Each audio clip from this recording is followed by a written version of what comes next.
사장님 요즘에 네. 그 상담 전화 이렇게 많이 온다면서요. 도대체 어떤 전화 이렇게 많이 옵니까? 상담 전화 중에도 이제 뭐 결혼을 하고 싶어서 이렇게 문의하는 전화도 일부 있고, 근데 이제 중요한 거는 본인들이 결혼을 진행을 했어요. 했는데 어떤 여성을 잘못 만난 부분, 그리고 또 아직도 여전히 오고 있는 게 이제 소득 때문에 비자 불어대는 사람. 근데 그분들이 불어가 안 될 사람들이에요. 문제는. 자, 개인적으로 만나서 서류업자한테 서류를 맡겼어요. 그래서 본인 소득이 안 돼서 뭐 자녀, 딸을 이제 다시 주민등록을 학과에서 딸 소득을 합산하고 있는데, 문제는 지금 현재 소득이 들어가는 게 2021년도 소득이 들어가잖아요. 2021년 소득증명서에 남은 한 몇백만 원이 나와. 근데 2022년도부터 지금까지 일을 안 했단 말이에요, 문제는. 그러니까 회사도 뭐 일을 하더라도 회사가 달라버리면은 달라진 거에 대한 증명을 해주는데 안 해준 거죠. 그거 다 빠져버리고, 어머니 모시고 있다 보니까 약 3,200만 원을 맞춰야 되는데 2,800만 원 자꾸 넣으니까 당연히 불어대잖아요. 응? 아니 그걸 모르나요? 소속사는 그 대행하는 사람들이? 이 사람이 2021년도 소득이 조금 있으니까 당연히 그걸 합해버린 거죠. 그러니까 그 사람 생각에서는 된다. 그분이 된다는 건 뭐냐, 딸하고 합가해서 하면은 된다, 이렇게 해서 한 거예요. 근데 그분은 저한테 물었으면은 안 되죠. 그러면 그분이 하는 건 뭐냐, 부동산이 좀 있어요. 부동산 공시지가로 해갖고 넣었습니까? 안 넣었대요. 그거 넣으면 된단 말이야, 이분은. 왜 그랬을까? 이해가 잘 안 되네. 솔직히 말해서 또 답답한 게, 서류업자라고 하시는 분들 요즘요, 이게 비자에 대한 소득에 대한 게 계속 바뀌어 가잖아요. 한 달에 10건, 20건을 이렇게 한 게 아니고 떠문 한 건, 떠문 한 건. 그러다 보면은 뭐예요? 직장 다니는 사람만 하면은 직장은 재직증명서 들어가고 소득금융증명 탁탁 맞아 들어가 버리잖아요. 아, 나 서류 잘해. 그러면 난이도 어려운 사람들 거는 한 번 더 찍고 넘어가고 확인하고 들어가고 해야 되는데, 저희 같은 경우도 그런 신부 신랑들이 있잖아요. 저는 반드시 대사관에 한 번 더 찍고 넘어갑니다. 아니면 제 친구, 저처럼 이렇게 하는 친구 있어요. 그분한테도 상의도, 그분도 저한테 상의하는 경우도 있고, 서로 이렇게 공유를 한 다음에, 아, 이거는 뭔가 좀 그렇다 하면 더 보충. 그러면 그 집에 그분 부모들, 재력이 있던 분들은 다 제가 질문을 해갖고 다 끌어넣을 수 있을 만큼, 어떨 때는요, 자, 이게 넣었다 싶으면 금액적으로는 오바돼요. 그렇지만은 이게 인정을 해줄지 안 해줄지 애매모할 때는 더 오바되어도 더 끌어 넣어버려야 돼요. 그렇게 맞춰서 대사관에 넣으면, 대사관에서는 만약에 뭔가 서류는 있는데 소득이 애매모할 때는 신랑한테 연락합니다. 이 부분 보충 서류 더 해야 하세요.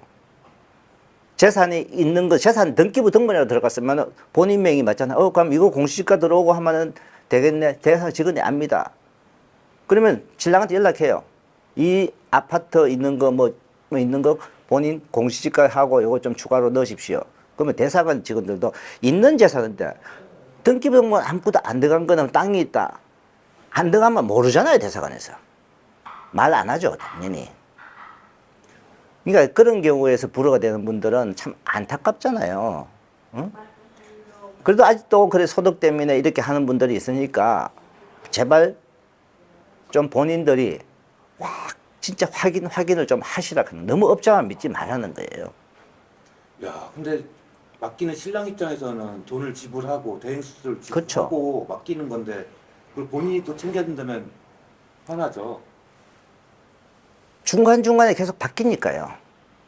자, 제가 여기서 한 가지 좀 말씀을 드릴게요. 자, 소득 부분 이야기가 나왔으니까, 자, 지금 이번에 3월달에 영사가 바뀌었습니다. 이 영사 면담을 저희가 했어요. 한 결과 아직도 통장으로 들어오는 수입 인정 안 합니다. 그렇기 때문에 세무서, 소득금액 증명은 본인 재산, 그 재산 그러면은 동산, 부동산이겠죠. 예금, 적금 6개월 이상 된 거. 반드시 동산, 부동산 재산이 들어갈 때는 그분 부채까지 확인을 해야 됩니다. 부채 다 빼야 되니까. 부채 안 집어넣으면 모르잖아요. 신용정보조회에서 부채 다 나옵니다. 신용정보조회서가 필수 서류이기 때문에 빼고, 의료보험료가 얼마가 되든 정확하게 짚으면요, 일반인들도 다 알아요. 좀 더 생각만 한다면. 그래서 꼭 짚고 넘어가는데 지금 바뀐 영사도 통장에 들어오는 거 인정 안 한다는 거 반드시 알아야 됩니다.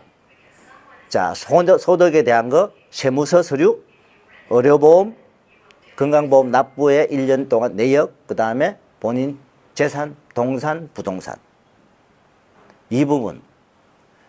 꼭 그러고 농사 짓는 분들은 공판장에 매출만 인정이 된다는 거. 그 외에도 아직까지 내가 장사를 하는데 매일 통장에 돈이 들어온다 인정 안 됩니다. 그 부분을 꼭 아셔야 됩니다. 아니 댓글에 아직도 여전히 그 소득증빙에 관련해서 댓글이 올라오거든요. 예. 그래서 저는 소득증빙 같은 경우는 됐으면 노사장 가서 통화해보라고 유도를 하는 편이거든요. 그런 분이 여전히 많다는 거죠. 여전히 많아요. 오늘도 한 분이 그래서 오늘 불어 됐답니다. 오늘 예. 오늘 불어가 됐다면서 그분이 인제서 왜 내가 그분한테 했어요. 왜 불어 됐을 때 당시 전화하느냐. 불어 되기 전에 이 방송을 봤을 거 아니냐. 봤대요. 근데 서류하는 분이 딸과 합가를 하면 된다고 했기 때문에 믿은 거죠. 근데 불어된 원인 중에는 소득 증빙 미비. 불어되면 어떻게 됩니까? 6개월 후에 다시 재신청을 해야 돼요. 6개월 후에요? 예. 바로도 아니고? 아니, 6개월 동안 접수 못 합니다. 그래서 6개월 후에 재접수해야 되기 때문에 6개월 후에 재접수해서 또 2달 기다려야 되니까 최소한 8개월 이상 걸린다는 거 앞으로. 거의 1년 이상 예. 거의 신분 기다리는 거예요. 그런 부분이 때문에 또 그런 와중에 보면 또 결혼이 삐걱삐걱 할 수도 있어요.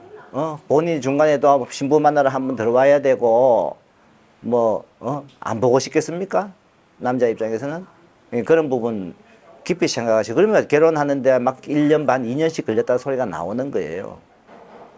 그런 분과 그러고 또 상담한 사례는 본인이 이제 개인적으로 소개를 받았대요. 소개를 받았는데 자녀가 2명 있는 여성을. 그 처음에는 남편이 키운대요. 근데 그게 본인이 서류에 확인해 봤냐? 개인적으로 확인 안 되잖아요. 못 하잖아요. 모르니까. 근데 결혼하고 하니까 자꾸 애 이야기하고 좀 있으니까 뭐 이야기해요? 애 한국 가서 키워야 된다는 이야기 나오고. 한 달에 한 25만 원, 30만 원 벌던 여자가 신랑한테 돈은 자꾸 요구하고 애 밑에 계속 들어가니까 이제 어떻게 보면 봉 잡았다죠. 한 달에 거의 60만 원도 가다가 아주 80만 원도 가다가 100만 원도 가다가 한국 들어오지도 않았는데 아직. 들어오지도 않는데 이 사람 꿈은 뭐냐?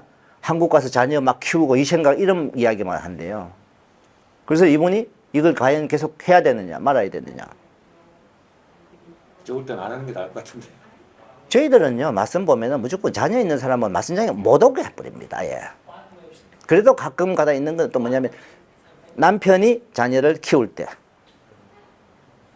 근데 그것도 서류상으로 반드시 친권이 남편한테 돼 있을 때. 그리고 웬만하면은 미혼 여성 나이가 있더라도 미혼 여성 아니면 아기를 낳은 적이 없는 이혼녀 이 정도가 참 좋죠. 그러니까 저도 보면은 답답한 게 본인들은 만나서 진행하고 돈은 돈대로 쓰고 지금 와서 이제 고민하고 좀 더 처음부터 좀 깊게 생각했으면. 근데 대부분이 개인 결혼이 많아요.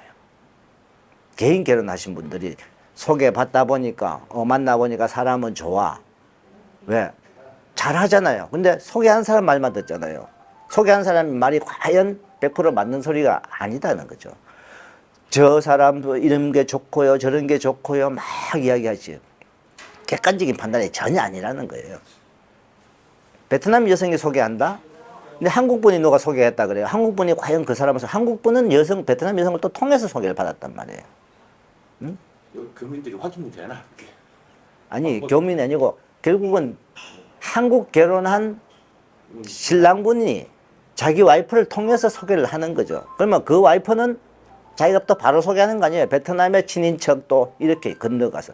그럼 실질적으로 이 신랑과 그분은 모르는 사이. 남남이죠. 만난 적도 없는 사람이죠. 과거에 제가 그런 이야기 많이 했잖아요.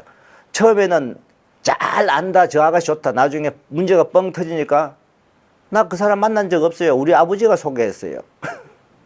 아버지 누구인데 어떻게 안 돼? 아버지 친구의 딸이에요. 아버지 친구 딸 자기가 만날 일이 없죠.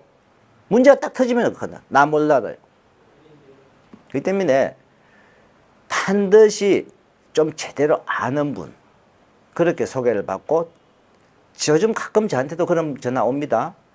소개를 받고 같이 만나고 있는데 사장님이 하나하나 처음부터 사장님이 하듯이 해줄 수 있습니까? 예, 해드릴 거니까 그분 연락처부터 주세요. 그 여성분한테 저희가 전화해요. 오라고 해. 안 오는 사람이 있어요. 안 오는 사람이.